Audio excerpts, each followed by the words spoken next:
बच्चों सीन ऐसा है कि आज की कहानी जो है वो हमारी होने वाली है 0 0 0 0 1 एंड 0 0 0 1। ओके, सो आज की कहानी में हमने जो है ना 2018 का विंटर डिस्कस कर रहे हैं। सही है। और आज अभी शुरू करते हैं। अच्छा जी, कुछ जो आसान क्वेश्चन होने वाले हैं वो मैं करने वाला हूँ जल्दी जल्दी। जो मुश्किल क्वेश्चन होने वाले तुम लोग को तंग करूंगा। ओके, मुझसे पहला क्वेश्चन तूने करवाना है, डेफिनेशन मैं लिख रहा हूँ। ओके। अच्छा, तुम लोग को पता है भाई कि देखो डिस्प्ले जो डेफिनेशंस होते हैं भाई उनके ज़्यादा नंबर कट रहे होते हैं बच्चों के। तो भाई डेफिनेशन जो है ना वो तुम लोग को सही आनी चाहिए। ओके। डिस्प्लेसमेंट में बच्चों हम ये कह रहे होते हैं कि भाई it is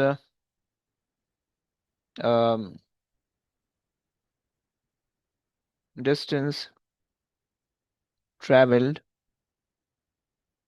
in the specified direction. Okay. अगर तो सिर्फ लिखोगे कि भाई शॉर्टेस्ट पॉसिबल डिस्टेंस तो भी चल जाएगा, but in the specified direction तुमने लिखना है। Okay. Distance travel in the specific direction, तुम्हें बस डायरेक्शन का आना चाहिए, कोई भी सेंस बनना चाहिए, राइट। अच्छा, या तुम distance travel in specified direction from one point to another point. Okay, from one to an other point. Okay. Acceleration के लिए तुम लिख देते हो कि भाई it is the rate of change of velocity. Okay. आ जाओ भाई, आगे आ जाओ, मुझसे रीड कर ले भाई। A remote controlled toy car moves up a ramp and travels across a gap to land on another ramp. The car leaves ramp B with a velocity 5.5 meter per second at an angle theta to the horizontal. The horizontal component of the car's velocity as it leaves the ramp is 5.6 meter per second. The car lands at the top of ramp Q. The tops of both ramps are at the same height and a distance d apart. Air resistance is negligible to show that car leaves ramp B with a vertical component of velocity 3 meters. अच्छा जनाब, इन्होंने आपको जो है कुछ चीज़ें इसके अंदर बताई भी। सही है। एंड एक तो वेलोसिटी ये आ गई है, सही। एंगल आपको दिया हुआ है। Horizontal component of the velocity आपको ये दी हुई है, सही है। ये रिजल्टेंट वेलोसिटी है, सही है। ये रिजल्टेंट है, सही है। रिजल्टेंट, कम ऑन, सही हो गया। And the horizontal component is given, the car land okay D apart, सही है जनाब। एयर रेजिस्टेंस नेग्लिजिबल है, काइनेमेटिक्स लगा सकते हो। सही। अब देखो तुम्हारे पास क्या है भाई, कैसे करेगा मूसा, क्या करेगा, जल्दी बोल। ये आ गई रिजल्टेंट वेलोसिटी, सही है। ये आ गया उसका हॉरिजॉन्टल कंपोनेंट, राइट। और ये आ गया सर वो वर्टिकल वेक्टर्स कंपोनेंट। बनाएंगे। हाँ जी, सही हो गया।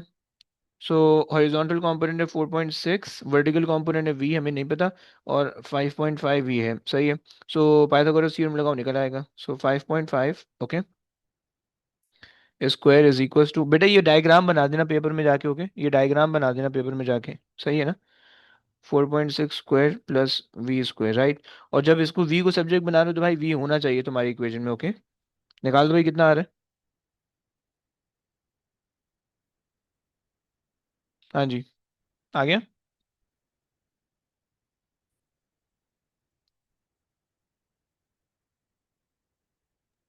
सर 7.2। यार एक सेकंड ना यार, ये नेगेटिव आना चाहिए ना, क्योंकि हम वहां ले जाके उसको माइनस करेंगे ना।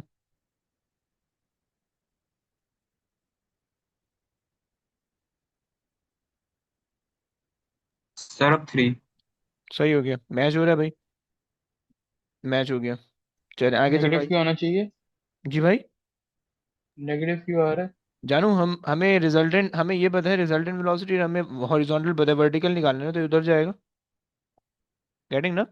जी जी सही है। ओके जी। अच्छा जी, टाइम टेकन बोल रहा है भाई, टाइम टेकन कैसे निकालेंगे।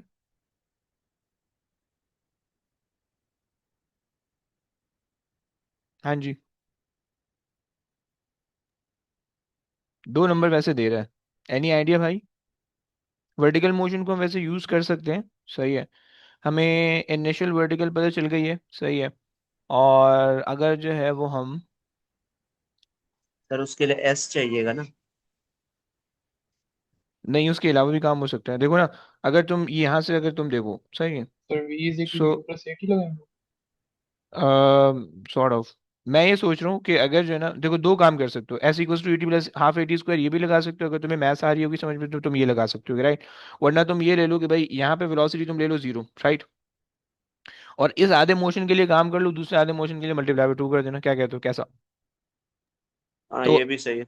सही, इनिशियल वेलोसिटी उस केस के अंदर हमारे पास हो गई थ्री, जो कि हमने पिछले वाले पार्ट में निकाली है, फाइनल वेलोसिटी हो गई जीरो, एक्सेलरेशन हो गई हमारी 9.81, सही है, और टाइम हम माइनस निकाल ना। लेते हैं। जी माइनस। भाई, जी भाई, जी भाई, सही है। सो जब हमने टाइम यहाँ से निकाला, so a is equal to v minus u over t, सही है, और टी को तुमने सब्जेक्ट बना दिया, सही है, zero minus three divided by -9.81, सही है।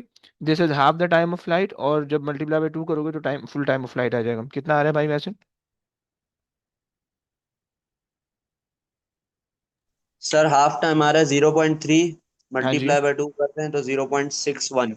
ओके भाई, तो टाइम तुम्हारे पास आ गया, अच्छा जी, टी 0.3, और टी फुल जब आपने निकाला 6.1, ओके। सर आप ये ऐसे तुम ये फिर से समझा सकते हैं कि ग्रेविटी के साथ माइनस कब लगता है और फिर पॉजिटिव कब लगता है। जानो, जब तुम ऑपोजिट टू द मोशन होता है ना, ग्रेविटी नीचे को लगती है हमेशा, राइट। अगर आप ग्रेविटी के अगेंस्ट जा रहे होगे ना, ग्रेविटी के अगेंस्ट जा रहे होगे, अपवर्ड जा रहे होगे तो हमेशा नेगेटिव आएगा ग्रेविटी साथ, डाउनवर्ड जा रहे होगे ना तो पॉजिटिव आएगा, समझ रहे हैं ना भाई। ये होगा सर। सही, और अच्छा अगर देखो हम तो, लोग इस सवाल को दूसरी तरीके से करते हैं तो क्या। एस इक्वल्स टू यूटी से, हाँ, उससे भी लेकिन करके हमारे दिखा पास लेना। एस तो है ही नहीं। अरे जानू दिखा, अबे है ना, S equals to U T plus half A T square, अगर तुम इससे करना चाहो, देखो यहाँ पे ना एस को तुमने समझना है, सही है। देखो एस यहाँ पे डिस्प्लेसमेंट है, डिस्प्लेसमेंट बोली तो भाई तुमने वर्टिकल डिस्प्लेसमेंट है, राइट, समझ रहे ना हारून, एस वर्टिकल डिस्प्लेसमेंट है, तुमने अगर इसी पॉइंट से स्टार्ट किया और तुम यहीं पे लैंड कर रहे हो तो वर्टिकल डिस्प्लेसमेंट क्या हो गई, जीरो हो गई ना, समझ रहे हैं।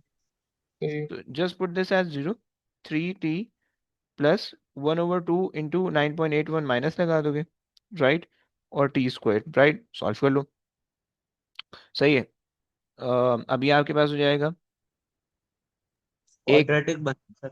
हाँ जी, एक क्वाड तो टी आ जाएगा जीरो, और टी कॉमन लेके एक जीरो को इक्वेट कर दूं, सही है, इसका मतलब है कि एक दफा डिस्प्लेसमेंट कब जीरो होगी, जब टाइम होगा T equals to zero, right. एक दफा टाइम जब जीरो होगा तब डिस्प्लेसमेंट जीरो होगी, और दूसरी दफा कब होगी, three into two divided by 9.81, देखो वही बन रहा है, वही बन रहा है नीचे वाली चीज, थ्री डिवाइड बाय 9.81, और आखिरी में हमने इंटू टू किया, सेम बन रहा है बच्चों। 0.61। ओके भाई, जी सही सर। हो गया, आ जाओ। तुमसे कहते हैं कि हॉरिजॉन्टल डिस्टेंस निकाल दो, सही है, सो तुम्हें पता है कि हॉरिजॉन्टल मोशन के अंदर वो कांस्टेंट होता है, डिस्टेंस अपॉन टाइम होता है, राइट।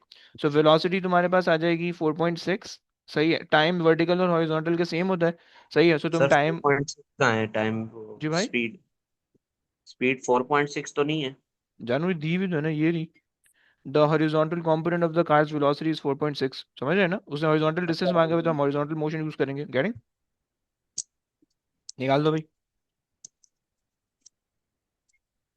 2.806। 2.8। 2.8, ओके। अब तुमसे क्या कह रहा है कि भाई रेशियो निकालना है kinetic energy at the maximum height and kinetic energy as the car leave the ramp, okay, सही है। मुझे बता सकते हो कि वेलोसिटी मैक्सिमम हाइट पे क्या लोगे और वेलोसिटी एट पी क्या लोगे, बस ये मुझे बता दो, फॉर्मूला मुझे पता है, सही, काइनेटिक सर एनर्जी का। वेलोसिटी मैक्सिमम हाइट पे 0 होगी। क्यों एज भाई, इट लीव द रैंप होगी 0 3। वर्टिकल वाली लेंगे ना। ओके भाई, और भी कोई है किसी के जहन में आ रहा है, यस, मूसा, जैनब, इब्तिसाम, हारून, सर मैक्सिमम हाइट में तो जीरो ही होना। ओके, एंड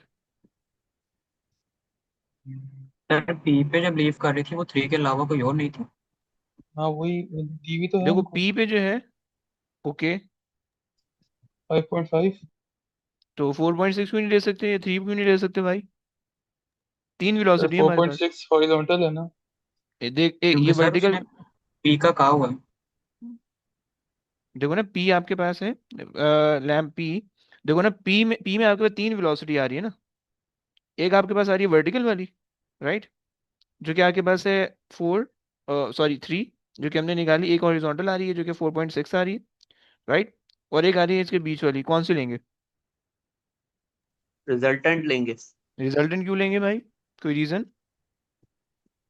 रीजन थोड़ी बात। सर क्योंकि वो दोनों का रिजल्टेंट है ना। ओए, तुक्के लगा रही है, काम चला रही है। और किसी को कोई रीजन है? जैनब, आपके पास कोई रीजन? इब्तिसाम, आपके पास कोई रीजन भाई? देखो नहीं बच्चों, सर, मुझे नहीं समझ आया कौन सा यूज करना है। नहीं समझ में आ रहा, ओके। देखो सीन ये है कि काइनेटिक एनर्जी होती है, एनर्जी जो है वो स्केलर क्वांटिटीज होती है, राइट। स्केलर क्वांटिटीज डायरेक्शन पे मैटर नहीं, डायरेक्शन पे डिपेंड नहीं करती है, राइट। सो जब डायरेक्शन पे डिपेंड ही नहीं करती तो तुम्हें रिजल्टेंट का कंपोनेंट नहीं बनाना होगा, ओके। अब डोंट से कि हमने कहा था कि रिजल्टेंट लेंगे, तुम्हें रीजन नहीं पता था, इस वजह से तुम कहीं ना कहीं फंस भी सकते थे, ओके। और तुम बल्कि फंस जाते हो, तो मैंने क्वेश्चन दिखाया तो तुम्हें पता चला कि अच्छा ये भी है, ओके। सो खैर, तो 5.5 हम यहाँ पे इसलिए ले रहे हैं because kinetic energy is a scalar quantity, scalar quantity में डायरेक्शन इंपॉर्टेंट नहीं होती, so that's why we have to ignore both the things, right. अच्छा जी, मैक्सिमम हाइट पे आ जाओ भाई। मैक्सिमम हाइट पे जो वेलोसिटी है वो तो वर्टिकल वेलोसिटी 0 है, हॉरिजॉन्टल वेलोसिटी तो 3 होगी ना भाई, 4.6 होगी ना, राइट। क्या तुम लोग की बात समझ पा रहे हो? सब फिर से समझा सर। देखो, हमें ये पता है कि प्रोजेक्टाइल मोशन के अंदर जो जब मैक्सिमम हाइट पे प्रोजेक्टाइल होता है तो उसमें जो हॉरिजॉन्टल वेलोसिटी होती है वो तो कांस्टेंट होती है through out the motion, vertical velocity 0 होती है ना? समझ हमें रहे हैं? रिजल्टेंट पहले निकालना पड़ेगा। हमें रिजल्ट, अबे जब वर्टिकल 0 है तो हॉरिजॉन्टल ही रिजल्टेंट बन जाएगी ना, गेटिंग? अच्छा अच्छा। देखो, काइनेटिक एनर्जी के अंदर सबसे पहली चीज, काइनेटिक एनर्जी के अंदर हमें रिजल्टेंट वेलोसिटी लेनी है, ना तो हॉरिजॉन्टल ना वर्टिकल, ओके, पहली बात। दूसरी बात, अब तुम ये देख लो कि पी पे क्या रिजल्टेंट वेलोसिटी है और मैक्सिमम हाइट पे क्या रिजल्टेंट है और पी पे क्या रिजल्टेंट है, राइट। पी पे रिजल्टेंट हमें चल गया 5.5, मैक्सिमम हाइट पे जो रिजल्टेंट है वो सिर्फ और सिर्फ हॉरिजॉन्टल की फॉर्म में है, तो सिर्फ और सिर्फ वो ले लोगे, राइट। हाफ को भी काट दो, सही है। सो तुम्हारे पास जो चीज़ बच जाएगी पीछे वो तुम्हारे पास बच जाएगी velocity at max height, which is 5.5 squared divided by velocity at the 4.6 वाली, right? सॉरी, गलत हो गया, उल्टा हो गया। उसने कहा कि एट मैक्सिमम हाइट 4.6 है, राइट, और जो रैंप है उसके ऊपर जो है ना 5.5 है। बच्चों, क्या ये बात क्लियर हुई है तुम लोगों को? जी सर। निकाल दो कितना आ रहा जीरो सर पॉइंट 4.6 नाइन क्यों नाइन यूज किया हमने मैक्सिमम हाइट के लिए? है जी? क्या क्यों, क्या यूज़ करें फिर? आपके जहन में और कोई चीज़ आ रही है? मैक्सिमम हाइट के लिए 4.6 क्यों यूज किया? क्योंकि ब्रो, मैक्सिमम हाइट पे हॉरिजॉन्टल वेलोसिटी ही होती है, वर्टिकल वेलोसिटी तो होती नहीं है, राइट। वर्टिकल वेलोसिटी 0 है, तो horizontal velocity will become the resultant velocity, right. समझ ओके रहे हो ना जी। ब्रो? 18 का है, अक्टूबर नवंबर 18 है, 21। सर हमारा जो होमवर्क अक्टूबर नवंबर 18 का है वो क्या कहते हैं, कौन सा वेरिएंट है? तो क्या मतलब, समझा नहीं बात आपकी। मतलब हमने मई जून 2018 का करना है ना, कौन सा वेरिएंट? 21 करना है भाई, होमवर्क तुम लोग का 21 है। तो आप अभी 21 ही करवा रहे नहीं, मैं अक्टूबर नवंबर का 21 करवा रहा हूँ, आप लोगों को मई जून का हो? 21 करना है, ओके। ओके। सही है, zero okay. Point zero seven sir zero कौन सा पॉइंट सेवन वेरिएंट? जीरो 21 बचा, 21। 2018 का 21 वेरिएंट करना है मई जून का, और ये होमवर्क है। चलो आओ, आगे आओ, मुंह से रीड कर ले भाई। Ramp Q is removed. The car again leaves ramp A as B and now lands directly on the ground. The car leaves ramp A at time is equal to 0 and lands on the ground at time is equal to t. On figure 1.2, sketch the variation with time t of the vertical component Vy of the car's velocity from t is equal to 0 to t is equal to t. Hmm Numerical values of y, Vy and t are not required. भाई, उसने vertical velocity पूछी है। आपको पता है कि जब P पे उसने लीव किया तो पी पे उसकी वर्टिकल वेलोसिटी 4 नहीं 3 जी, राइट, क्लियर? अच्छा जी, जब वो, अब तुमने जो है वो यहाँ से इसको रिमूव कर दिया, राइट, ये वाले को रिमूव कर दिया, सही है। जब इसको तुमने रिमूव कर दिया, यानी इस रैम को जब आपने रिमूव कर दिया, सही है, तो इसने नीचे डायरेक्ट नीचे टप्पा खाना है, सही है। तो जब ये डायरेक्ट नीचे टप्पा खाएगी तो इसको फर्दर ग्रेविटी के अंदर और मूव करने का टाइम मिलेगा, राइट। सो उसकी जो अब लैंडिंग वाली वेलोसिटी होगी, पहले जब उसने लैंड किया होगा ना यहाँ पे, तो उसकी वेलोसिटी 3 होगी, जिस जिस वर्टिकल वेलोसिटी से वो लॉन्च करा है ना ऑब्जेक्ट ने, उसी वर्टिकल वेलोसिटी से वो लैंड भी करेगी, राइट, अगर जो सिमेट्रिकल मोशन होता है हमारे पास, राइट। लेकिन लेकिन अब क्या होगा, क्योंकि आपने रैंप पे मूव कर दिया, so the car will move under gravity, and उसकी वजह से उसकी वेलोसिटी, जो जब उसने लैंड करना है तो उसकी वेलोसिटी और ज्यादा होगी, राइट। सो यहाँ पे तुमने स्ट्रेट लाइन बनानी है और इस तरह से बनानी है। ये देखो, ये तुम्हारे पास लाइन बन जाएगी, राइट। दो नंबर दे रहा है, सही है। देखो इसमें जो नंबर तुम्हें मिलेंगे, एक तो चीज तुम्हारे पास होनी चाहिए कि भाई ग्रेडियंट तुम्हारे पास होना चाहिए, ग्रेडियंट कांस्टेंट होना चाहिए, राइट। क्योंकि ग्रेडियंट तुम्हें क्या बताएगा, ग्रेडियंट तुम्हें बताएगा एक्सेलरेशन, राइट। और तुम्हें पता है कि इसके अंदर एक्सेलरेशन वो कांस्टेंट है, राइट, 9.81 की, राइट। तो तुम्हें ये चीज पता होनी चाहिए, सही है। फिर दूसरी चीज तुम्हें ये पता होनी चाहिए कि भाई इनिशियल वेलोसिटी जो है ना, दैट इज 3, और फाइनल वेलोसिटी ज्यादा होनी चाहिए, राइट। सो इनिशियल और फाइनल में लाइन नीचे तक जानी चाहिए। और जो इंटरसेक्शन है ना, वो इंटरसेक्शन सेंटर में नहीं होना चाहिए, वो इंटरसेक्शन जो है वो थोड़ा सा राइट लेफ्ट साइड पे होना चाहिए। समझ पा रहे हो बच्चों? अगर तो ये पहला वाला मोशन होता, अगर तो ये ऐसे ही मोशन होता बिल्कुल इसी जगह जैसे इन्होंने डायग्राम में बनाया हुआ है, तो फिर हम क्या करते हैं, हम एक ही सेम पॉइंट से स्टार्ट करते हैं और सेम पॉइंट पे एंड करते हैं। मतलब मैं अगर यहाँ से एक 1.2468 1.8 डब्बे से अगर मैं स्टार्ट करूँ, तो 1.8 डब्बे पे ही मैं एंड करूंगा और एग्जैक्टली सेंटर पे कट करेगा, राइट। ये तब होता कि जब मेरे पास जो है एग्जैक्टली एक ही जगह से स्टार्ट कर रहा है और एक ही जगह पे एंड कर रहा है, राइट। बट अगर तो तुम ऊपर से स्टार्ट कर रहे हो और नीचे ज्यादा आ रहे हो, तो फिर तुम्हारी ऑब्वियस सी बात है फाइनल वेलोसिटी ज्यादा होने वाली है। अगर नीचे से स्टार्ट कर रहे हो और ऊपर एंड कर रहे हो, तो इनिशियल वेलोसिटी ज्यादा होने वाली है, फाइनल कम होने वाली है, राइट। चलो, सर, बोले। ये मैं कैसे पता, जैसे आपने नीचे से एक स्क्वायर छोड़ा है, नहीं नहीं वो बच्चा, क्यों कुछ नहीं, छोड़ा? ना ना ना, कुछ नहीं। देखो वर्टिकल, अगर तो तुम्हें एक्सेस पे नंबर लिख के दे देना, देन हमें इसको मार्क करना होता, राइट। अभी कोई नंबर नहीं लिख के दे रहा, okay.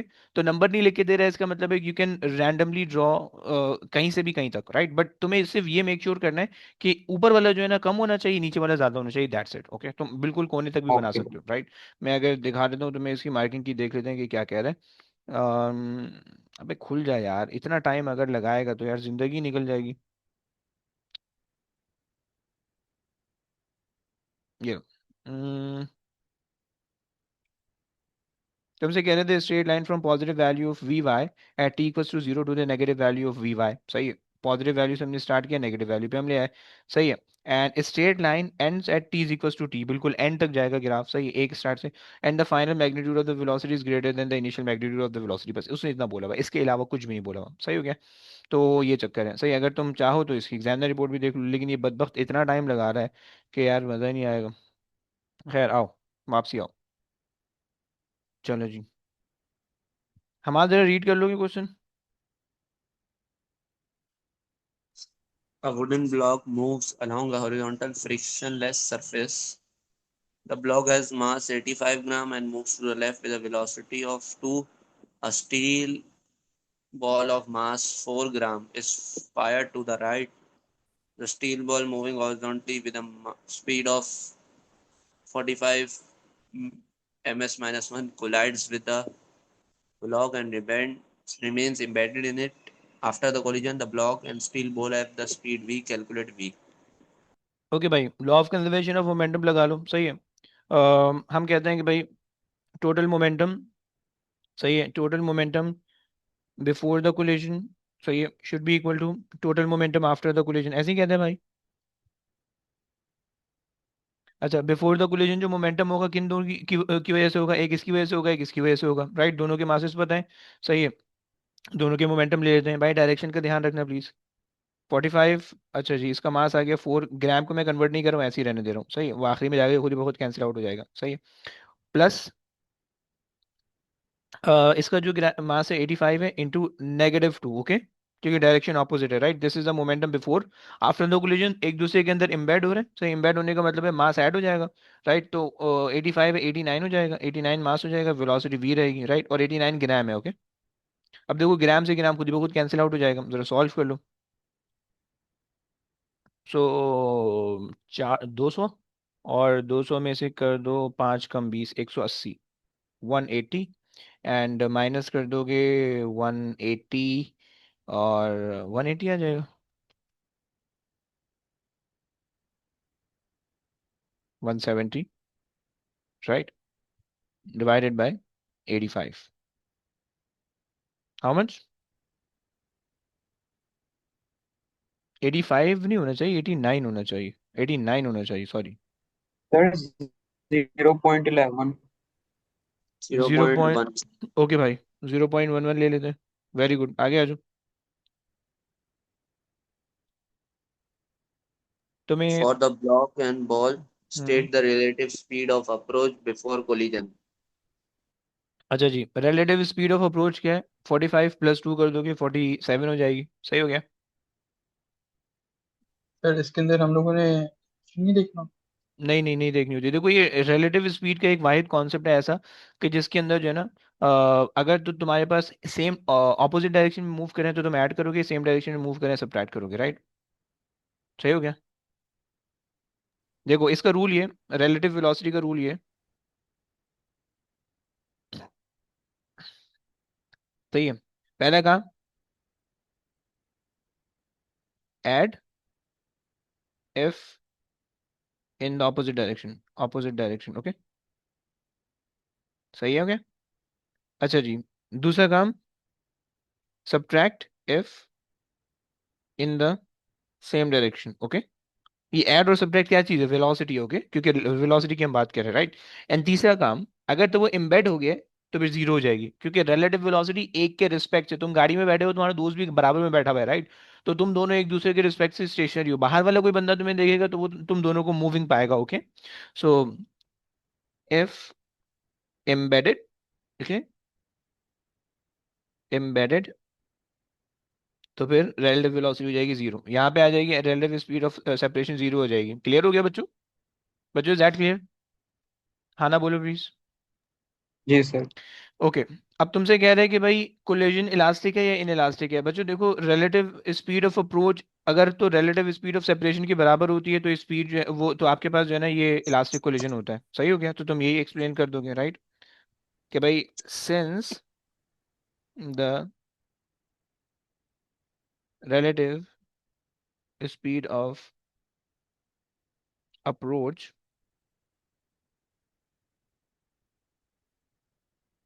is not equal to the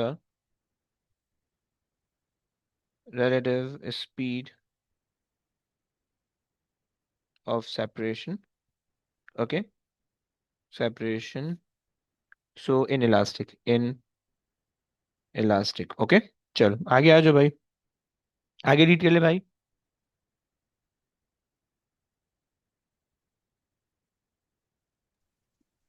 Use Newton third law to explain the relationship between rate of change of momentum of the ball and rate of change of momentum of block during the collision.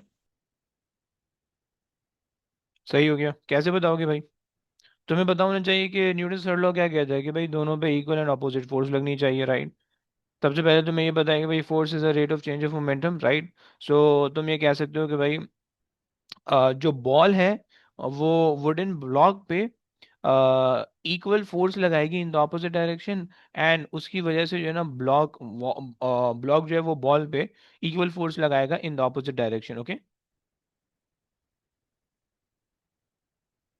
अच्छा जी, लेकिन हमें, अच्छा हमें rate of change of momentum कह रहे हैं तो हम rate of change of momentum पे कह देते हैं, राइट। सो हम ये कह सकते हैं कि भाई rate of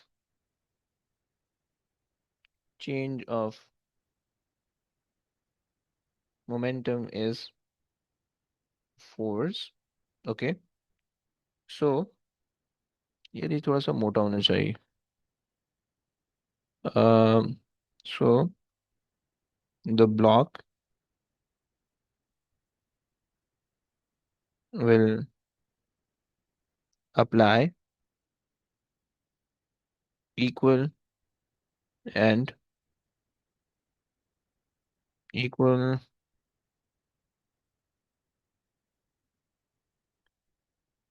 magnitude of force, yeah, equal magnitude of,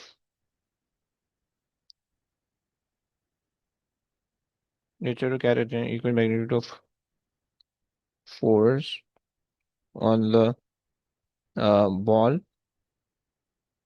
and the ball will also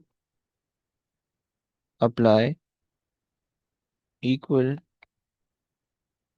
magnitude of force in the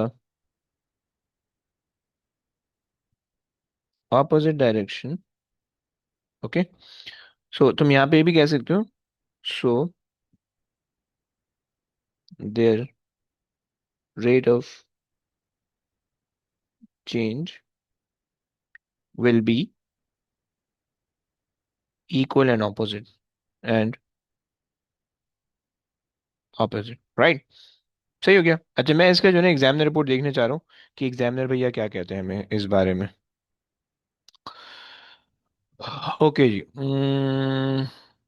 21 है, अक्टूबर नवंबर का 21 ही आ गया, 22 आ गया।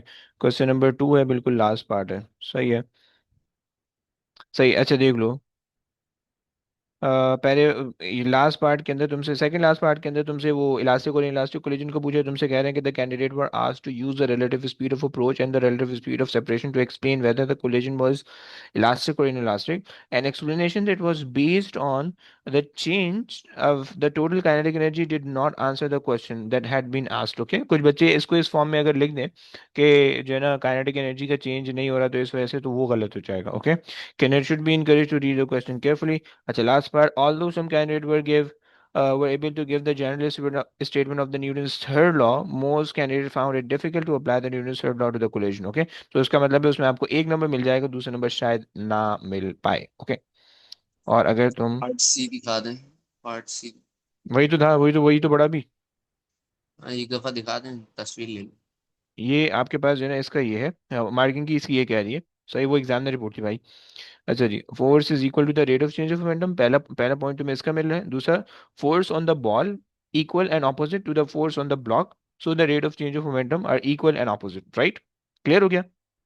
ये force on the ball by force on the ball by the block equal and opposite to the force on the force on the block by the ball, okay, force is equal to the rate of, ये बहुत दफा question आता है forces के अंदर। Okay, so be very careful. Clear? चलो आओ। तो आखिरी वाला पार्ट क्या कह रहा था? Force is equal to change. Force यहाँ कहाँ पे भाई, ये जी एक सेकंड। कहाँ पे भाई, कौन सा बता दो? Force is equal to rate of change of momentum, so rates. देखो ना, force is equal to rate of change of momentum है, राइट? सो चूंकि फोर्स दोनों के ऊपर बराबर बराबर लग रही है, इक्वल एंड ऑपोजिट फोर्सेस लगी हैं, तो rate of change of momentum भी इक्वल लगेंगे दोनों में, बट ऑपोजिट डायरेक्शन में लगेंगे, ये मतलब है। समझा? सही हो गया सर। ओके भाई, आ जाओ भाई। पावर, हारून हारून करेगा ये क्वेश्चन, देखते हैं। अच्छा, पावर तो तुम्हें पता है कि भाई पावर क्या होता है, rate of change of energy, right? Sir work done over time लिख सकते हैं? हाँ जी, रेट ऑफ डूइंग वर्क लिख सकते हो, राइट? अगर तो तुमने वर्क डन ओवर टाइम लिखना है तो फिर वर्क डन को पूरा लिखोगे, पर ओवर टाइम लिखोगे पूरा। Okay, ton per unit time. हाँ जी, हाँ जी, हाँ जी, सही है। और ग्रेविटेशनल पोटेंशियल एनर्जी, हम ये कह सकते हैं कि भाई it is a energy store in the mass due to its, yeah, due to the positional change, due to the positional change in gravitational field। Okay, चल सर, भैया। हाँ जी, बोले। पावर का हम ये भी लिख सकते हैं कि work done over time taken. हाँ जी, हाँ जी, लिख सकते हो। ओके। अच्छा, एक सेकंड, तो मैं तुम्हें इसकी एग्जामिनर रिपोर्ट दिखा दूँ। एग्जामिनर ने तुम्हें सारी डेफिनेशन बता दी थी कि भाई ये लिख सकते हो, ठीक है? अच्छा जी, देखो तुम्हारे पे क्वेश्चन नंबर थ्री थ्री कर रहे हैं, हाँ। देखो, most common incorrect definition was the product of the force and the velocity. Okay, तुम्हें पता है कि फोर्स और वेलोसिटी भी एक फार्मूला होता है पावर का, जो कि वर्क डन ओवर टाइम से हम ड्राइव करते हैं। वर्क डन को हम लेते हैं force upon force time displacement, over time displacement upon time को वेलोसिटी कर देते हैं। बट वो कह रहे हैं कि भाई इस तरह से डिफाइन नहीं करना, बाकी जितनी डेफिनेशन है, rate of change of energy, rate of doing work done, सही, ये दोनों करेक्ट है, राइट? अच्छा, उसके बाद सेकंड पार्ट के अंदर, although the strongest candidate could state what is meant by the gravitational potential energy, the majority gave the answer that were too vague, such as the energy due to gravity. Okay, या energy due to the height, सही ऐसा मत लिखना भाई, energy due to height, energy is stored in a mass due to the height और positional change in the gravitational field, right. भाई ये लिखोगे तो नंबर मिलेगा, देख लो, work done over time taken, देखो तुम लोग जो डेफिनेशन बता रहे हो वो सही है, राइट। डजंट मीन कि मेरी वाली गलत है, उसने सिर्फ जिस चीज़ को गलत कहा है वो ये है कि फोर्स टाइम वेलोसिटी नहीं लिखना, इसके अलावा चल मैं जाएगा, वैसे राइट। फोर्स एंड वेलोसिटी गलत क्यों है? वो एक्चुअल डेफिनेशन नहीं ना, वो ड्राइव्ड है, राइट, हमने उसके अंदर चीजें काटी पीटी हुई है, सही है। और फिर फोर्स टाइम्स ओके। वेलोसिटी के अंदर आपको और चीजें मेंशन करनी पड़ेगी, भाई फोर्स कांस्टेंट लोगे, वेलोसिटी कांस्टेंट लोगे, वगैरह वगैरह, राइट। समझ रहे? सही हो गया। और यहाँ पे ये मैंने आपको बता दिया, आओ भाई रीड कर ले भाई आगे।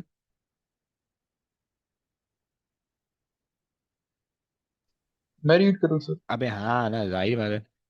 An aircraft of mass 1200 kg climbs upwards with a constant velocity of 45 meters per second, as shown in figure 3.1.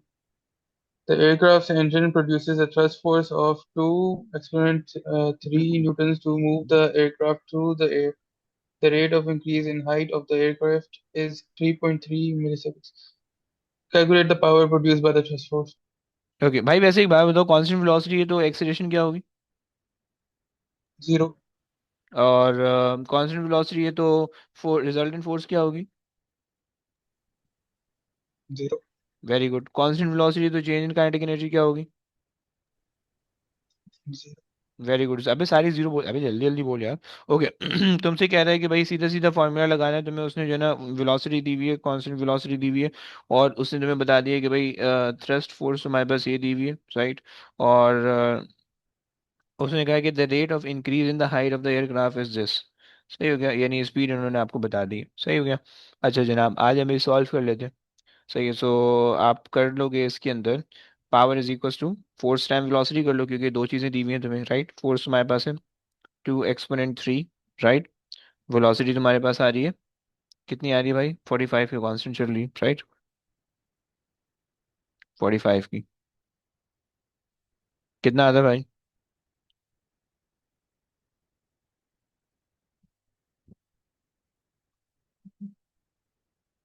So 90,000. 90,000, okay. या हम ले लेते हैं 9.0 एक्सपोनेंट 4। चलो आगे चलो।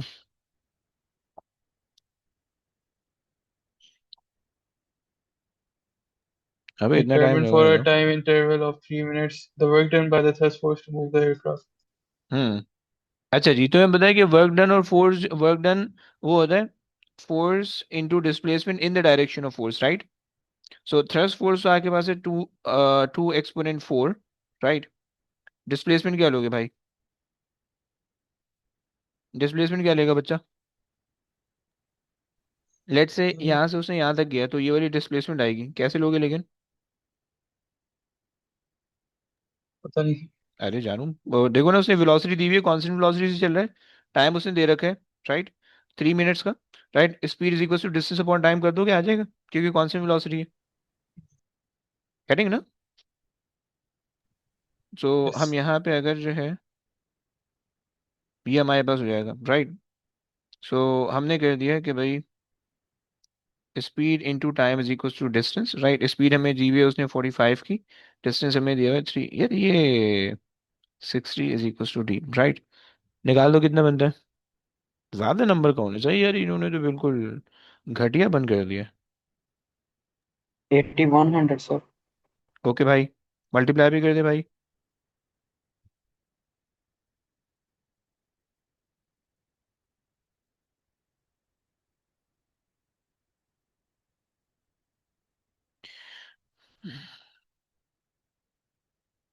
How much? बहुत ज्यादा सर. Sir अबे 162 million आ रहा है. 162 मिलियन। अबे ईएनजी दबाओ ना, कैलकुलेटर के अंदर एक बटन होता है ईएनजी, तुम लोग को पता है? 8 के ऊपर होगा, 8 के ऊपर, 8 के ना इस तरफ होगा, वो उसको प्रेस करो तो मैं एक्सपोनेंट के अंदर आंसर दे देगा। डोंट सर से कि आज पहली जाके दफा पता पता चला. चला। अब ऐसा चमाट पड़ेगा ना जिंदगी भर, तुम क्या करते रहो,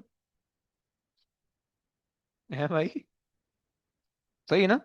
आ रहा है? ये हो गया सर. जी सर. भाई शिफ्ट दबा के ईएनजी दबाओगे तो पीछे भी जाएगा, ओके। सिर्फ आगे नहीं जाता है, पीछे भी जाता है, सही है ना? चलो आगे आज तुमसे कह रहे हैं increase in the gravitational potential energy. अब देखो ग्रेविटेशनल पोटेंशियल एनर्जी के लिए तुम्हें वर्टिकल हाइट रिक्वायर्ड होती है, राइट? वर्टिकल डिस्टेंस रिक्वायर्ड होता है। सही हो गया। सो फॉर्मूला अच्छा इंक्रीज है, तो इंक्रीज के लिए तुम अगर इंक्रीज वाला फॉर्मूला लिख दोगे तो तुम्हें अच्छा रहेगा। इंक्रीज बेसिकली चेंज होता है। सो मैं इसको जीपीई लिख रहा हूँ, okay, is equal to M G and then change in H, right? अच्छा जनाब, कितना बोझ दिया हुआ है, मास कितना दिया हुआ है? 1200 दिया हुआ है मेरे ख्याल से, 1200 केजी, ओके। तो 1200 केजी, ओके, इंटू 9.81, सही है। अच्छा जी, अब उसने देखो तुम्हें क्या कहा हुआ है, उसने तुम्हें कहा हुआ है कि the rate of increase in the height of the aircraft is 3.1 metres per second. इसका मतलब है वेलोसिटी दी है, वर्टिकल वेलोसिटी, राइट? इस वर्टिकल वेलोसिटी से तुम क्या निकाल सकते हो? वर्टिकल हाइट निकाल सकते हो भाई। तुम्हें टाइम भी पता है, तुम्हें टाइम पता है क्योंकि तुम 3 मिनट के लिए काम कर रहे हो, राइट? सो तुमने कर दिया कि भाई vertical height is equal to velocity times time, सही है। सो तुमने कर दिया 3 इंटू 60 इंटू 3.3, राइट? सो यहाँ पे तुम उस चीज को रख दोगे, कितना आता है भाई? सर 3.3 से यूज कर रहे हैं आप? क्योंकि भाई 3.3 वर्टिकल वेलोसिटी उसने दी हुई है, देखो। The rate of increase in the height, gravitational potential energy के लिए हमें वर्टिकल डिस्टेंस रिक्वायर्ड होता है, सो दैट इज वाई। समझ रहे हो? सही हो। कितना आया?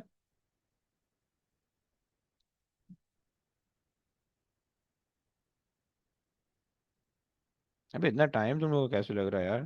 सर 9.81 इंटू 594, 6.9 एक्सपोनेंट, 6.99 एक्सपोनेंट 6 आ रहा है, right? The work done against the air resistance. अब देखो एक्चुअल में इतना तुम इनपुट कर रहे हो, राइट? और चूंकि कांस्टेंट वेलोसिटी पे मूव कर रहे हो तो change in kinetic energy zero होने वाला है, ओके? सो एक्चुअल इतना तुम इनपुट कर रहे हो, उसमें से सिर्फ इतना तुम्हें आउटपुट मिल रहा है, सही है? बाकी कहाँ जा रहा होगा? एयर रेजिस्टेंस के अंदर, राइट? सो तुमने दोनों को माइनस कर देना। भाई समझ में आया? सीधा सीधा कॉन्सेप्ट था। This is what you are जी sir. Giving the input minus this is what you are getting the output, okay? So the remaining will going to be your resistive forces, okay? So I am getting 9.2 exponent 6, okay? फिर उसके बाद कह रहे हैं कि calculate the force due to air resistance, right? तुम्हें पता है कि work done is equal to force times velocity, oh sorry, force times displacement होता है। वर्क डन तुम्हारे पास पिछले वाले पार्ट से आ गया। अच्छा, अब जो तुम्हारे पास एयर रेजिस्टेंस लग रही होगी वो in the direction of motion लग रही होगी, इस डायरेक्शन के अंदर, सही? सॉरी ऑपोजिट लग रही होगी, इसमें लग रही होगी, सही? Opposite to the direction of motion लग रही होगी air resistance, right? Drag force. तो जो डिस्टेंस कवर होगा वो भी इसी डायरेक्शन में लेना है, राइट? और इस डायरेक्शन में जो डिस्टेंस कवर हुआ है वो तुमने पहले वाले पार्ट में लिया हुआ है, सही है? और वो डिस्टेंस क्या है? वो ये वाला डिस्टेंस था, राइट? क्योंकि हमने यही चीज निकाली थी ना, तो तुम ये ले लो। भाई समझ में आ रही है तुम लोग को चीजें? आ रही है थोड़ी थोड़ी बस। 45, थोड़ी थोड़ी की पूरी पूरी? थोड़ी थोड़ी। पूरी पूरी आनी चाहिए भाई, थोड़ी थोड़ी क्यों आ रही है?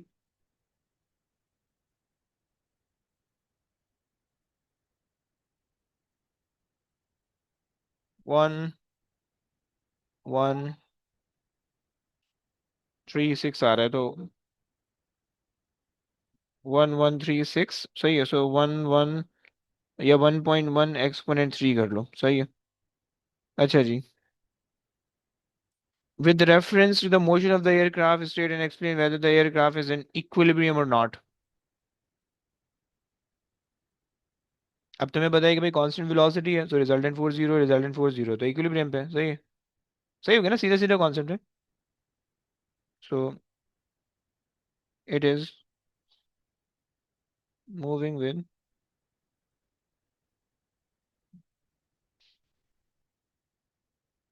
constant velocity, so no resultant force, hence it is in equilibrium, okay, चलो भैया। अच्छा जी, अब जो है,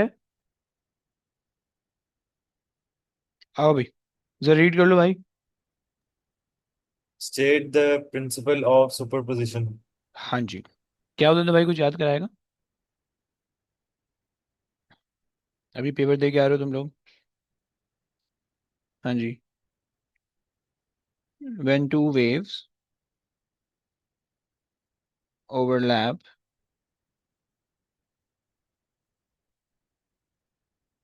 the resultant displacement of the wave is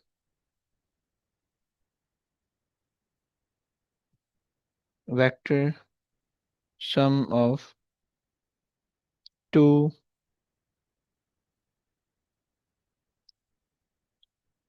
individual individual wave displacements. Okay, by getting ना भाई, कुछ तो बोल यार, नाराज बैठा Yes. है। ओके। ये सब असल में काफी हाँ हाँ, परेशानियां चलती हैं। खैर दो है भाई, कोई पैदा सर हो गया, असल कोई में मर मेरा गया, कोई थर्सडे को, गुजर गया। हाँ हाँ। थर्सडे से ना मंथली टेस्ट है। किस चीज़ का भाई, A2 का, एएस का? A2 का, फिजिक्स का और मैथ्स का और कंप्यूटर्स की भी तैयारी बिल्कुल भी नहीं है, समझ ही नहीं आ रही कैसे करूँ गौरव। है। फिजिक्स में किस चीज़ का, क्या चैप्टर है फिजिक्स में? फिजिक्स में दो आ रहे हैं, सर्कुलर मोशन और हाँ, ग्रेविटेशनल फील्ड। सही हो गया। और मैथ्स में? मैथ्स में काफी आ रहे हैं। जैसे दो कि मतलब मेनली तो दो हैं, अलजेब्रा मगर होगा, सब अलजेब्रा के टॉपिक्स। अंदर हाँ सब टॉपिक आ रहे होंगे, मे बी अलजेब्रा अगर पढ़ा होगा तो। मैथ्स में आ रहे हैं अलजेब्रा का पार्शियल फ्रैक्शन, सही है। रिमाइंडर एंड फैक्टर थ्योरम, सही है, मॉडुलस पॉलिनॉमियल्स। फंक्शन, सही है। Binomial expansion, logs. हाँ, बस। आसान आसान चीज़ आ रही है भाई। हाँ, सब प्रैक्टिस की हुई है सबकी पहले से, टॉपिकल्स किए हुए हैं जब सर टीचर ने पढ़ाया था। नहीं सर, अभी तक शुरू नहीं किए मैंने, मतलब क्वेश्चंस किए मैं, हम्म। सारे नहीं किए हुए, मतलब जो सर ने कराए थे और बीच बीच में जो मुझे लाइक फील हुआ कि मुझे कर लेने चाहिए, तो वो कुछ नहीं, सारे नहीं किए और जो फील हुआ वो कितने फीलिंग थी आपकी, थोड़ी सी थी या ज़्यादा थी, एक दो, दो हुए। चार? लॉग्स के टोटल मैंने 12-13 किए हैं, जो कि उतने ही हैं और थे सही नहीं है। टॉपिकल्स के। और जो मेरा partial fraction, remainder and theorem function, उसके मैंने अराउंड 15-20 किए हैं। और हम्म। मॉडुलस फंक्शन के भी अराउंड इतने ही किए हैं मैंने। सही है भाई, तैयारी करने का आसान सीन ये है। देखो, सर्कुलर मोशन के अंदर ना, अगर A2 की फिजिक्स की बात करो, जी। सर्कुलर मोशन के, मैं कंप्यूटर नहीं पढ़ाता इसलिए मुझे कंप्यूटर का नहीं पता कुछ, लेकिन फिजिक्स मैथ्स पढ़ाता हूँ तो मुझे उसका पता है। सर्कुलर मोशन के अंदर कुल मेरे ख्याल से 12 क्वेश्चन है अभी तक 20 साल के अंदर, सही है? 12, मैक्सिमम 12 या 15 क्वेश्चन होंगे इन टोटल। वो सारे देख लो, सही है? वो तुम्हारा सर्कुलर मोशन हो गया, सही है? वो सारे कर भी लिए मैंने। कर लिए, फाइन। जी। ग्रेविटेशन के अंदर भाई एक मेन सा जो केपलर्स लॉ बहुत इंपॉर्टेंट है। ग्रेविटेशन फील्ड की तुम्हें डेफिनेशन और उसका फॉर्मूला याद होना चाहिए, और ग्रेविटेशनल पोटेंशियल आना चाहिए, ग्रेविटेशनल पोटेंशियल एनर्जी, ये तीन चार चीज़ें आनी चाहिए। उसके क्वेश्चन कर दो भाई, सही, इससे प्रैक्टिस हो जाएगा। तो ये ग्रेविटेशन के मेनली क्वेश्चन एक ही पैटर्न पे आते हैं, 2010 से लेकर 20 तक के क्वेश्चन एक ही पैटर्न पे आते हैं। अगर आपको कोई नई चीज़ प्रैक्टिस करनी है, 2020 से 24 तक के प्रैक्टिस करो, सही है? और ये फिजिक्स आपका ऐसे हो गया, सही। मैथ्स के अंदर लॉग्स के जो आजकल के क्वेश्चन है वो थोड़े से डिफिकल्ट आ रहे हैं, पुराने क्वेश्चन सिंपल से थे, सही। लॉग्स के ऑल दो बहुत सारे क्वेश्चन है बट नॉर्मल है, सही, बहुत ज़्यादा मुश्किल नहीं है, लॉग्स का डिफिकल्टी लेवल कम है। और जो पॉलिनॉमियल्स हैं, सही है, पार्शियल फ्रैक्शन के बहुत ज़्यादा क्वेश्चन आते हैं। और पार्शियल फ्रैक्शन के अंदर भाई दो दो चीज़ें, प्रॉपर फ्रैक्शन, इम्प्रॉपर फ्रैक्शन, और उनके अंदर तुम्हें उनकी वो आप बनानी आनी चाहिए, सही है? उनकी जो है ना नॉर्मल तुम्हें जो इक्वेशन आती है वो इक्वेशन बनानी आनी चाहिए। आगे तुम्हें अगर सॉल्व करना आता है, मैथ सिंपल मैथ है, अगर वो होती है तो हो जाएगी, सही। अगर सिंपल मैथ्स की मैनिपुलेशन में प्रॉब्लम है तो फिर वहाँ पे आप पार्शियल फ्रैक्शन के फंस फंस जाओगे, सही है? और जो वो है पॉलिनॉमियल्स हैं, रिमाइंडर फैक्टर थ्योरम, वो बहुत ज़्यादा नहीं आता, बहुत कम आता है, सही, उसके चंद आपको क्वेश्चन मिलेंगे। और सिमिलरली मॉडुलस फंक्शन के भी चंद क्वेश्चन मिलेंगे। और बाइनॉमियल एक्सपेंशन के कुछ क्वेश्चन उसके साथ आते हैं, इंटीग्रेशन डिफरेंशिएशन के साथ आते हैं, तो वो आपको कुछ क्वेश्चन उसके मिलेंगे, राइट? तो अगर आप प्रैक्टिस करने बैठो तो बहुत ज़्यादा चीज़ें नहीं है प्रैक्टिस करने के लिए, राइट? अगर आप जाओ रो पेपर डाउनलोड करो, रो पेपर पे जाके जो है ना ये 4-5 टॉपिक सिलेक्ट करो, सही है, और उनसे उससे बोल दो जनरेट द पेपर, तो वो आपको इसके सारे क्वेश्चन निकाल के दे देगा। प्रैक्टिस करते रहो बैठ के, नीचे मार्किंग की होती है, ऊपर जो है क्वेश्चन होता है, सॉल्व करते रहो as many question as you can, आराम से हो जाएंगे। अगर नहीं समझ में आ रहा है यूट्यूब पे जाके किसी की वीडियो देख लो, ओके, जो जो है ना वो करता है। एक दिन मैथ्स का रखो, एक दिन फिजिक्स का रखो, फिजिक्स हो जाएगी, मैथ्स हो जाएगी जल्दी, फिजिक्स में शायद थोड़ा सा टाइम लगे आपको, पर ये सही। सर कौन सी वेबसाइट बताई है आपने? रोफ पेपर, रोव। सही। वेबसाइट नहीं है वो एप्लीकेशन है, अच्छा, सही, एप्लीकेशन। उसमें मिल जाएगी, क्या बोलते क्या हैं, स्पेलिंग बोल सकते हैं? ROVE पेपर, सही है। इसमें सीन ये होता है कि आप एयरली पास पेपर, इसमें नॉर्मल जो एयरली पास पेपर है वो भी आपको मिल जाएंगे। इसके अंदर एक अच्छा ऑप्शन ये है कि आपको जिन जिन टॉपिक के टेस्ट का प्रिपेयर करना है ना, आप वो टॉपिक सेलेक्ट कर लो, सही, और आप उसको जो है ना जनरेट द पेपर कर दो, तो वो आपको जो है ना उन टॉपिक के टॉपिकल्स बना के दे देगा, सही है। सर फ्री क्या है? हाँ जी, हाँ जी, सब फ्री का है। मैंने जब तक इस्तेमाल किया तब तक तो फ्री का था, सही है, और मैंने अभी 1-2 साल पहले ही छोड़ा हुआ था, सही है, लेकिन आई विश के फ्री का ही है अभी तक, सही है। जी जी, फ्री का ही है। तो ये तो कौन सी क्लास हो रही है? हाँ भाई, कौन सी क्लास हो रही है? अबे कहाँ से बैठ के बोल रहा है भाई, तो करीब कहाँ तो आओ, से? आवाज़ ही नहीं अच्छा, आ रही। बोलो कौन सी क्लास हो रही है? यहाँ पास पेपर की क्लास चल रही है भाई। वो 5 बजे कौन सी थी फिर? हाँ, 5 बजे से चल रही है, 5-6 बजे होती है ना, 6 से 7, बीच में नमाज का वक्त है भाई, मुसलमान है सब अच्छा अल्लाह के अच्छा अच्छा पास। अच्छा। Okay okay. मेरी मैथ्स की चल रही थी ना। अच्छा अच्छा, ओके। सर आप तो बिल्कुल गायब हुए हैं सर।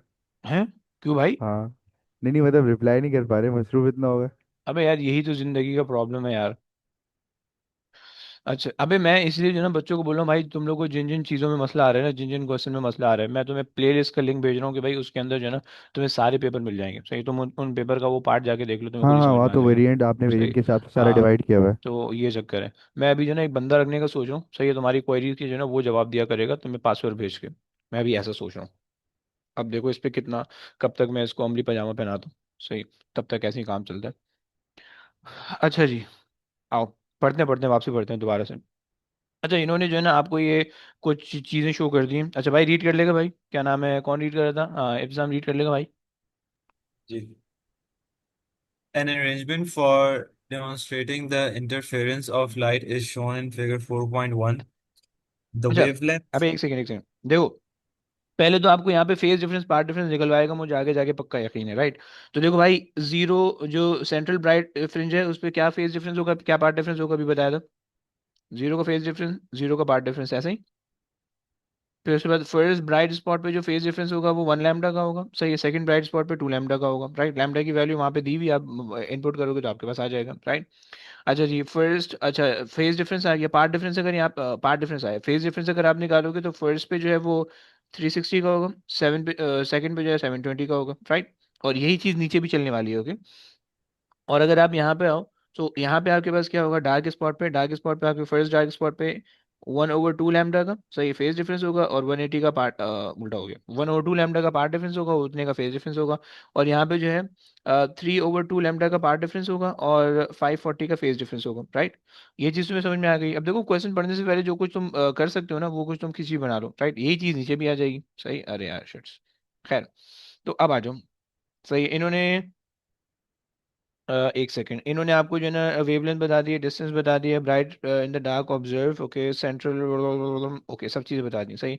5 ब्राइट फ्रिंजेस इन 22 मिलीमीटर्स, राइट। तो यहाँ से आप जो है ना स्लिट सेपरेशन भी निकाल लोगे, सही भाई। कोहेरेंसी क्या होती है, कोहेरेंसी बताएगा भाई।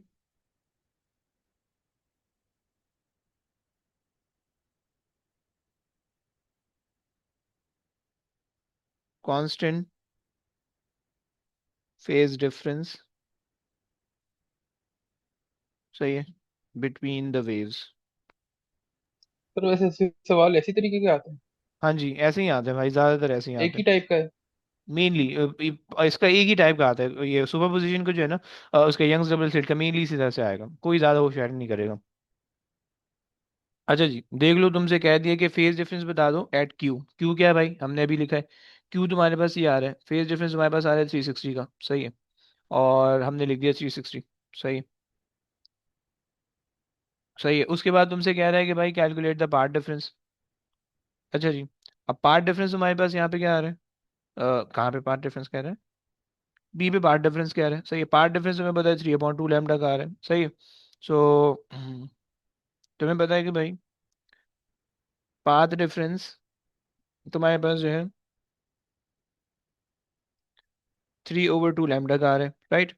और लैम्डा तुम्हें पता है 610 है, सो 3/2 इंटू 610। और नैनोमीटर तुमने वैसे ही लगा देना है, वो उसको नैनोमीटर के अंदर आंसर मांगा हुआ है, राइट। सो तुम सॉल्व कर लो, 2 1 ज़ा, 2 3 ज़ा, एंड 2 50 ज़ा। सही हो गया। सर 0.5 आएगा। 0.5 ऐसा। 9:15। 9:15। 9:15 ओके भाई, सही हो गया। सो ये आ गया, distance between distance, determine the distance a between the two slits, right। Two slits बोले तो a है, सही है। अच्छा जी, फॉर्मूला क्या होता है भाई? x equals to lambda d upon a, right. एक बना लिया सब्जेक्ट, सही है। लैम्डा है 610, एक्सपोनेंट -9, ओके। d तुम्हारे पास है 2.7, सही है। और x निकालने के लिए तुमने जो है ना,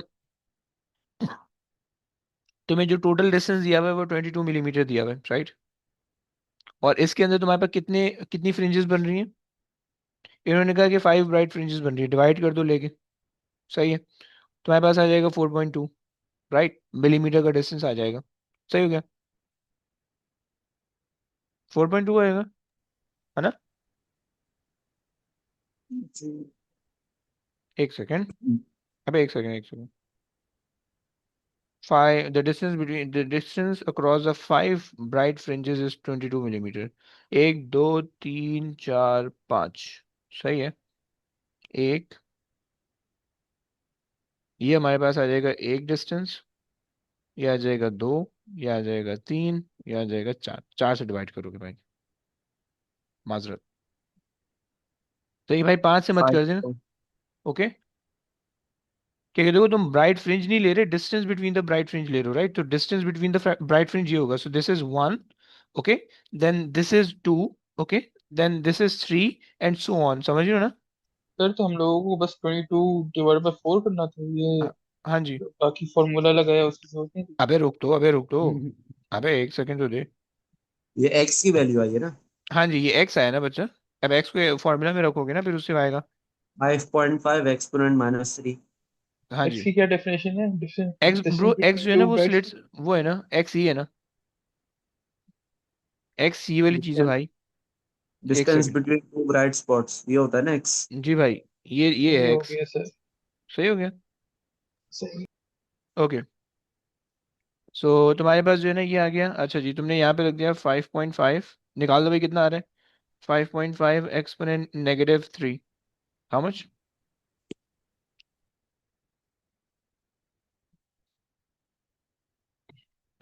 हाँ जी,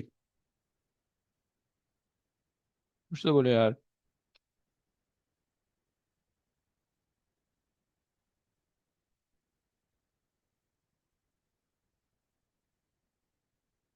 मेरे पास आ रहा है 2.99 एक्सपोनेंट -4, सही है। सो 2.99 एक्सपोनेंट -4 यानी 3.0 एक्सपोनेंट -4 में ले सकता हूँ, ओके। चलो आगे आ जाओ भाई, तुमसे क्या कह रहा है आगे, तुमसे कह रहा है कि आगे रीड कर ले भाई। सर मेरा आ रहा है 2.99 एक्सपोनेंट 14। 14 कैसे आ सकता है भाई? 14 आने की वजह ये है कि आपने जो है वो इसको 9 को +9 ले लिया, -9 लेने के बजाय। जी आप सर से कह रहे सही है ना, ओके। अच्छा जी, तुमसे कह रहे हैं कि higher frequency of the visible light is now used, state and explain the change to the separation of the fringes, okay. अच्छा जी, X is equal to lambda D over A, right. उसने कहा कि फ्रिंज के अंदर जो है ना ये एक्स, तुमने एक्स के अंदर चेंज तुमने बताना है, राइट। सो तुम लैम्डा को सबसे पहले जो है ना रिप्लेस कर दो, फ्रीक्वेंसी बना दो। So X is equal to V D over F A. भाई इसमें कोई मसला नहीं है ना, मैंने लैम्डा की जगह वी और एफ कर दिया, V equals to F lambda से, राइट। अब हमें बताया कि भाई वी और एफ इन्वर्सली रिलेटेड आ रहे में दिख रहा है, और हम फ्रीक्वेंसी अगर इंक्रीज करेंगे तो slit separation, fringe spacing decrease हो जाएगी, राइट। क्लियर हो गया, सही हो गया। सो हमने कहा कि भाई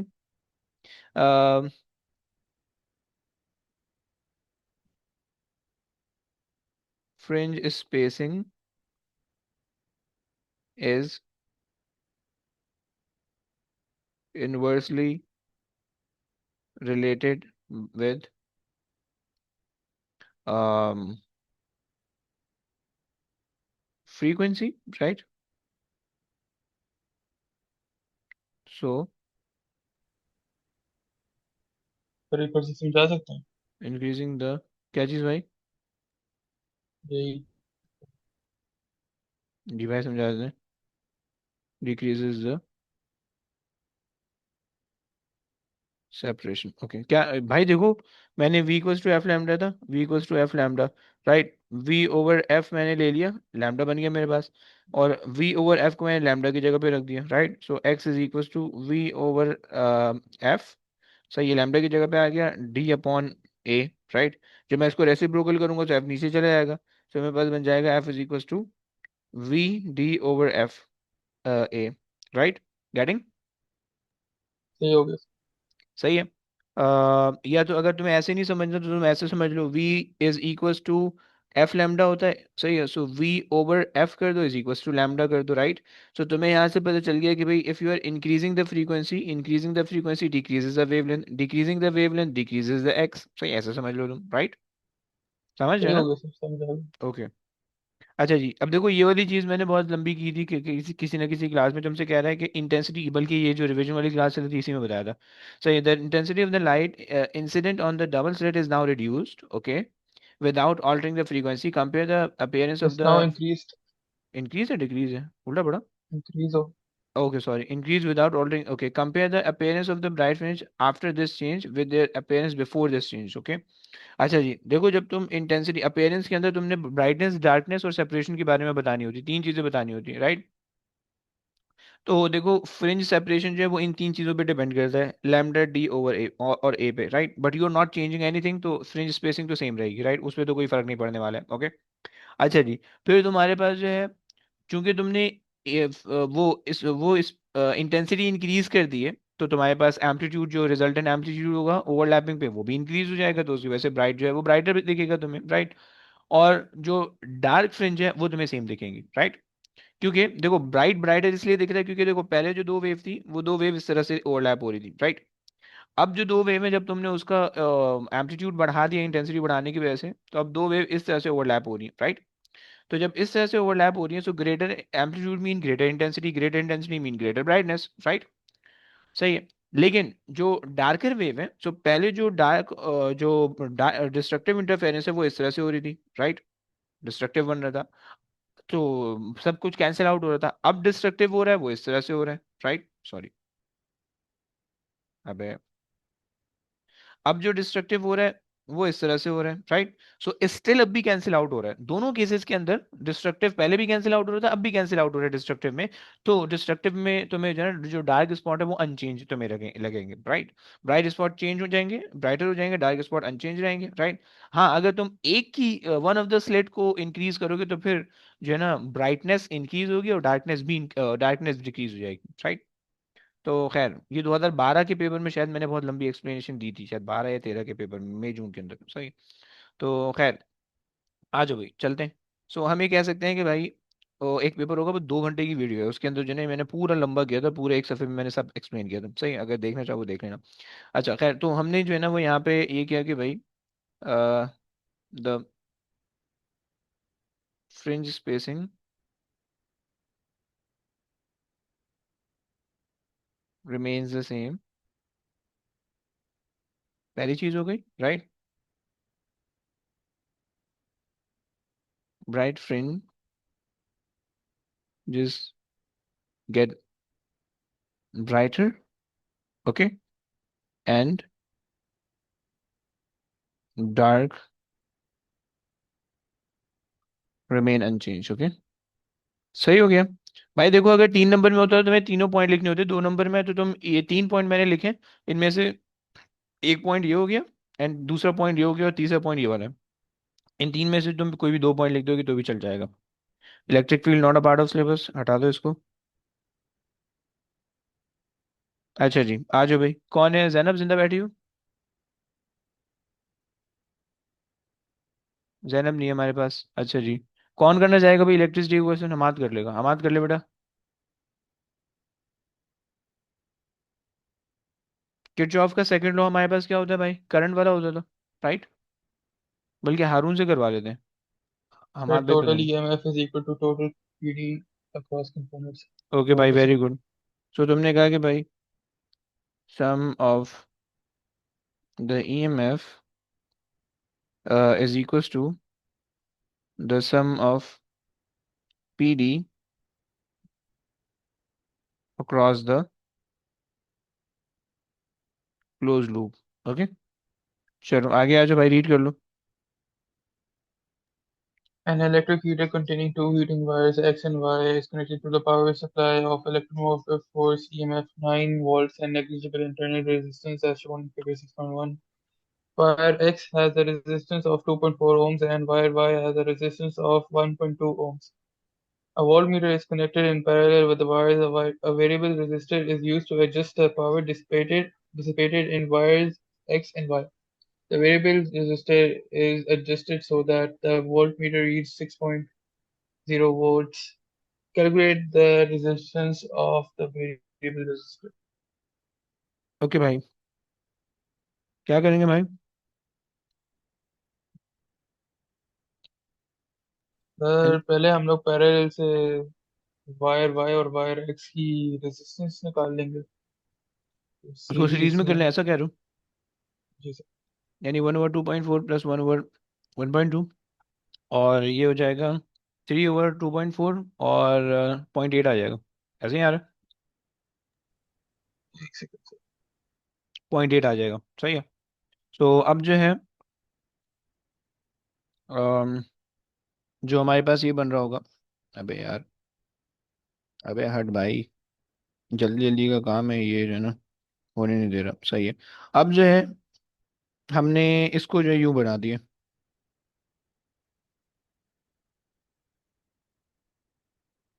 सही है। हमने इसको जो है ना इस तरह से बना दिया है कि हमारे पास ये आ गया है एक रेजिस्टर की फॉर्म में, राइट? सही है, और ये 0.8 है, सही।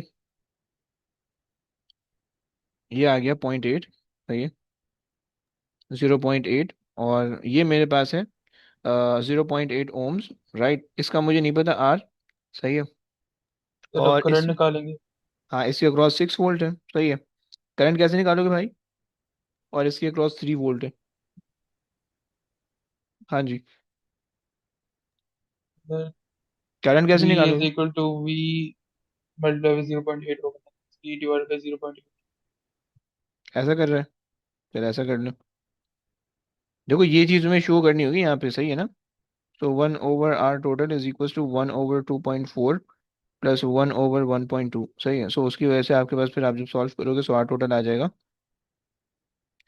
0.8। ओके, ये आ गया यहाँ से, सही है।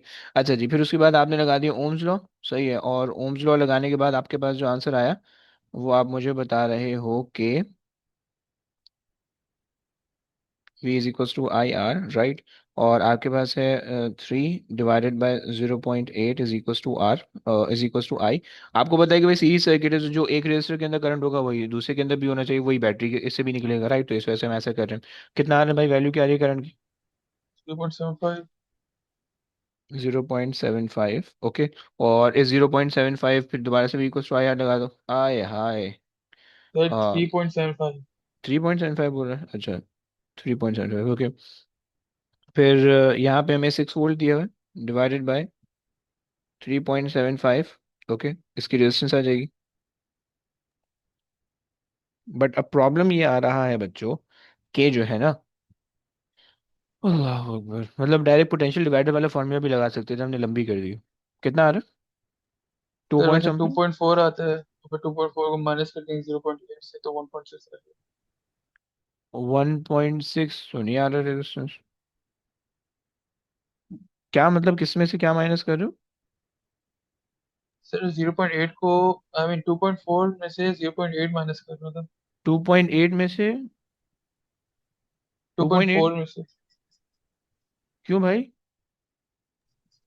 Sir V is equal to I R की है ना, तो 9 लगाया है, और हम्म। I को 3.75 लिया है, और R की जगह 0.8 प्लस R ले लिया।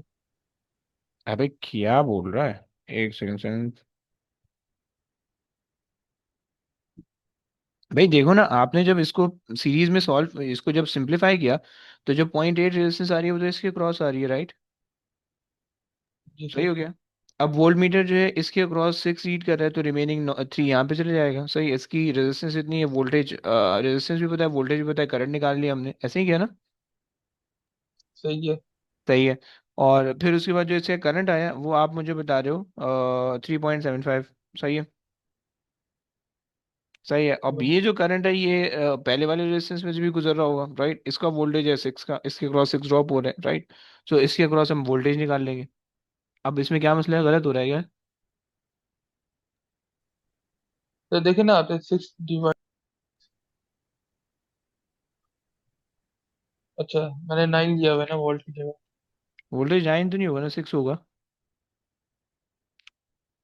अच्छा जनाब, और इन्होंने हमें 6 बोला हुआ है, सही। करंट हमने निकाल लिया 3.75।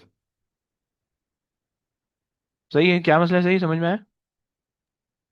सही हो गया सर, आंसर जीरो अच्छा, पॉइंट एट आ रहा 0.8, लेकिन कोई मसला आ रहा है, एक सेकंड। अबे यार, ये पास में वाली क्लास जो है ना, बहुत लंबी चलती है। एक क्वेश्चन आएगा, अब जलील करेगा। एक सेकंड, दूसरा दिमाग लगाने दो। यहाँ पे 3 आ गया, यहाँ पे 6 आ गया, वहाँ पे 3 आ जाएगा। सही है। और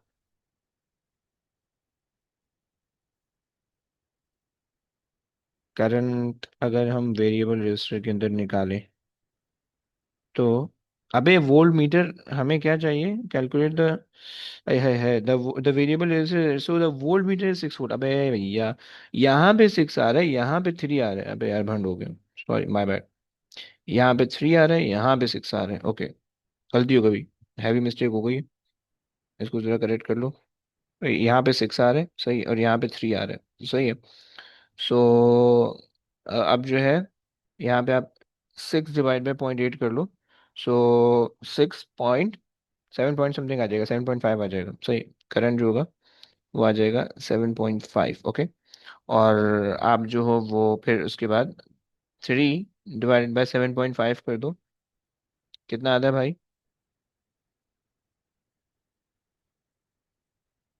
0.4 आ रहा है। समझ गया? The power dissipated in the wire x. Okay. हमें पता है भाई, पावर का फॉर्मूला क्या होता है। पावर इज इक्वल टू, हम ले लेते हैं V² ओवर R ले लेते हैं, राइट? क्योंकि वोल्टेज दोनों के अंदर सेम होगा, राइट? सो हमने कर दिया 6 volt divided by R. R हमारे पास कितना आ रहा है, एक्स क्या है, 2.4। लगा दो भाई। सही है। सो 6 का स्क्वायर डिवाइड बाई 2.4, 15 आ रहा है। सही है। अच्छा जी, नेक्स्ट पार्ट में तुमसे क्या आ रहा है? Cross sectional area of X is 3 times, तो cross sectional area of Y और सेम। ओके।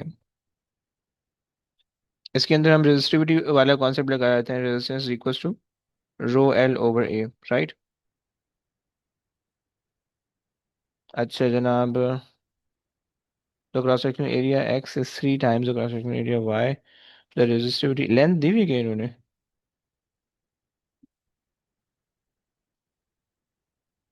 क्या इन्होंने हमें लेंथ दी हुई है?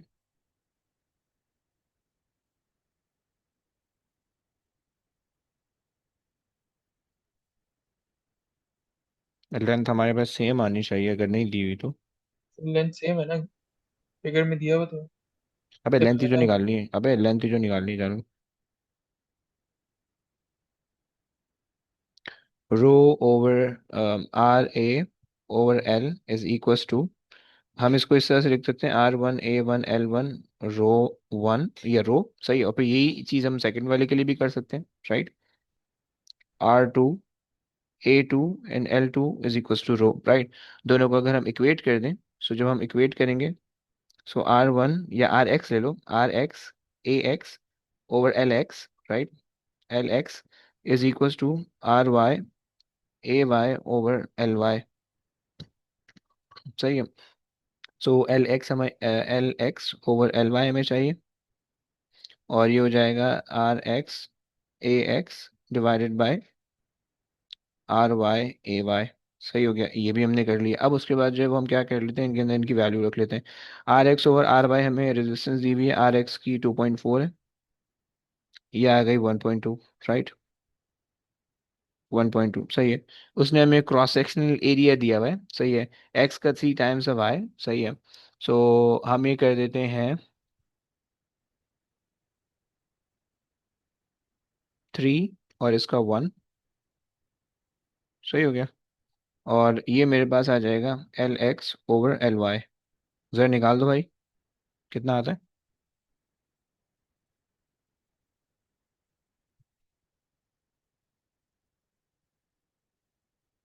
Six are. 6 रेशो आ रहा है। सही हो गया। नंबर डेंसिटी, अच्छा, average drift velocity of the free electron in X और एवरेज, ओके। सही है। सो हमने कहा कि भाई I is equal to N A Q V. सही। अब आई हमें पता नहीं है, ये तो आई निकाल लो, ये तो आई निकालने के बजाय वी ओवर आर ले लो, राइट। और वी दोनों के अंदर सेम रहेगा, आर डिफरेंट रहेगा, राइट। सो तुम्हारे पास जो है ना, वी सेम है, सही है, एन भी सेम होगा क्योंकि वायर सेम है, और क्यू भी सेम है, राइट।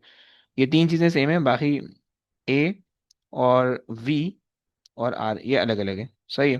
सो यही चीज़ पहले वाले के लिए लिख लो, और यही चीज़ दूसरी वाले के लिए भी लिख लो, सही है। या आप लिख लो एक्स एक्स एक्स, या आ गया Y Y and Y, okay. अच्छा जी, फिर उसके बाद अब आप सॉल्व कर लो, दोनों को इक्वेट कर लो, सही है। इसको उठाया यहाँ पे आ गया, और इसको उठाया यहाँ पे आ गया, सही हो गया। अच्छा जी, अब हमें क्या चाहिए, हमें ये चाहिए कि drift velocity of X, okay, V X divided by V Y is equals to, अच्छा जी, A Y R Y divided by A X R X, right, ये हो गया। अच्छा, अब हमें जो है वो ए वाई पता है कि भाई ये 1 है, और ए एक्स जो है वो 3 टाइम्स है, राइट। और हमें ये पता है कि आर वाई जो है वो 1.4 है, और ये हमें पता है कि 2.4 है, राइट। 1.2 है, 2.4 है, सही है। सो उसी आंसर को रेसिप्रोकल कर दो तो आपके पास 0.167 आ जाएगा। सो 0.17, राइट। क्लियर हो गया। सो ये हमारे पास आ रहा है, ये हमारे पूरा पेपर हो गया, सही है। अब देख लो भाई, ये हम लोग तुम लोग का जो होमवर्क है वो जून 2018 21 तुम लोग ने करके आना है, ओके। चलो, बस, चले जी, चलो, ओके बच्चों, टेक केयर भाई, अल्लाह हाफिज़।